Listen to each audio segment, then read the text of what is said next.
The phone buzzed on the kitchen counter. A sharp rattle against the granite that sliced through the hum of the dishwasher. I froze mid-sip, the bitter dregs of my coffee burning my tongue.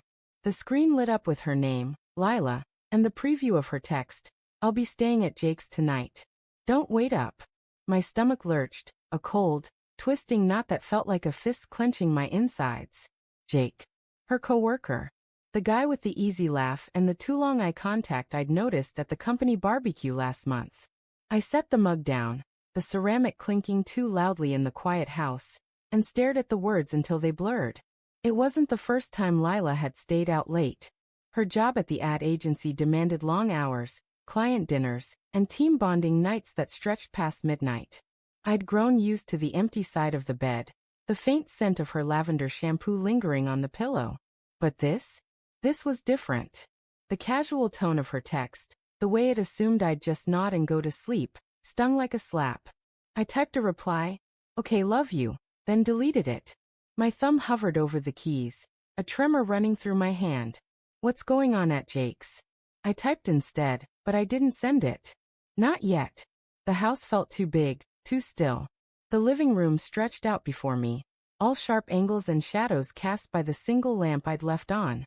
Our wedding photo hung above the couch, Lila's smile radiant in her white dress, my arm around her waist, both of us oblivious to the cracks that would form 5 years later.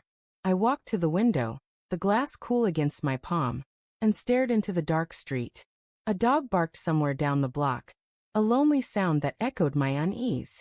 Was I overreacting? Jake was just a friend, she'd said. A mentor, even.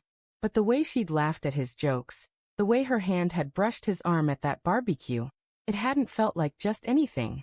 I opened the text again, rereading it as if the words might rearrange themselves into something less damning. My mind raced, stitching together fragments of the past few months. The late nights she'd blamed on deadlines. The way she'd started locking her phone. A new habit that had crept in without explanation. The perfume she wore now, sharper and muskier than the soft floral she used to love. Each memory was a pinprick, small but cumulative, building a picture I didn't want to see. I typed again, "Why Jake's?" and hit send before I could second-guess myself. The 3 dots appeared, then vanished. Appeared again, then stopped. My pulse thudded in my ears, each second stretching into eternity. Finally her reply, "Just a work thing. Teams crashing there to finish a pitch. No big deal. No big deal." The words felt like a dismissal, a pat on the head to quiet a nagging child. I wanted to believe her. God, I wanted to. But the knot in my stomach tightened, and my fingers itched to call her, to hear her voice and gauge the truth in it. Instead, I opened my laptop, the screen's blue glow harsh against the dim room. I don't know why I did it. Maybe it was the way her text had landed like a stone in my chest. Or maybe it was the memory of her dodging my questions about Jake last week. I logged into our shared cloud account, the one we use for bills and photos. My hands shook as I scrolled through her recent uploads, expecting nothing but work documents or selfies. Then I saw it. A photo, timestamped 2 nights ago, of Lila and Jake at a bar. She was leaning close, her hand on his knee, her smile too wide, too intimate. The background was all neon lights and blurred faces, but their connection was sharp, undeniable. My breath caught. A ragged sound in the silent house. I slammed the laptop shut, my heart hammering so hard I thought it might crack my ribs. The room spun, the edges of my vision darkening. I wanted to scream, to throw something, to drive to Jake's and demand answers. But I just sat there, gripping the edge of the couch, the fabric rough under my fingers. Was this who we were now? Was this what 5 years of marriage boiled down to? A text, a photo, a lie? I thought of the mornings we'd spent tangled in bed. Her laughter filling the room. The promises we'd made. Had it all been a facade?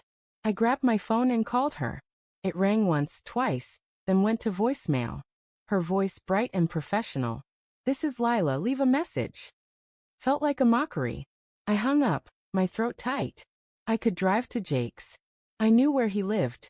We'd dropped him off after a group dinner once, his sleek apartment building looming like a warning. But what would I do? Knock on the door and confront them? What if I was wrong? What if I wasn't? The next hour passed in a haze. I paced the house, the hardwood creaking under my steps. I opened the fridge, stared at the half-empty wine bottle we'd shared last weekend, and slammed it shut.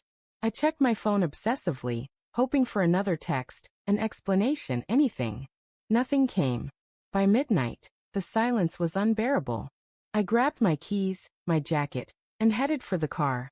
The night air was crisp, biting at my skin, but it couldn't cut through the fog in my head. Jake's building was a 20-minute drive, each mile amplifying the dread pooling in my chest. I parked across the street, the engine ticking as it cooled. His apartment was on the 5th floor, and through the glass facade, I could see a light glowing in one of the windows. Was she there, laughing with him, touching him? My hands clenched the steering wheel, the leather creaking under my grip. I wanted to storm up there, but fear held me back, not just of what I'd find, but of what it would mean.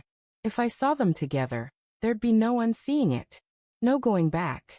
My phone buzzed, and I fumbled to grab it. Another text from Lila. "Hey, you okay? I'll be home tomorrow morning. Love you." The words felt hollow. A bandage on a wound already festering. I stared at the message, my thumb tracing the edge of the screen. Love you. Did she mean it? Had she ever? I typed a reply, my fingers moving on instinct. I saw the photo. You and Jake at the bar. I hit send, my heart in my throat. The response came faster this time. What photo? What are you talking about?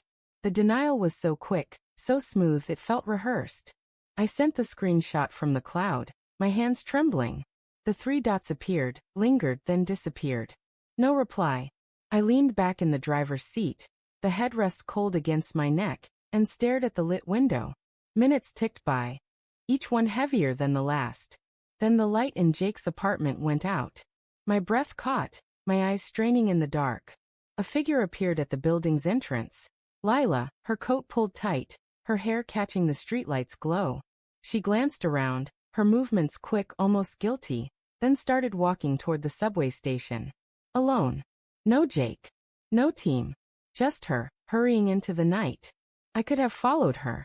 I could have called out, demanded answers, let the anger spill over. But I didn't. I sat there, frozen, as she disappeared around the corner. The truth was there, in her hurried steps, in the photo, in the silence of her non-response. She hadn't been working. She hadn't been with the team. And yet, she was leaving Jake's alone. Was it guilt? A fight? Or was it something worse? Something I wasn't ready to face? I drove home, the city lights blurring through the windshield. The house was still empty, still too quiet. I sat on the couch, the wedding photo staring down at me, and waited for morning. When Lila came home, her eyes red-rimmed and her voice too bright, she'd say it was nothing. A misunderstanding. And I'd have to decide whether to believe her, or whether to confront the truth that was already breaking me apart.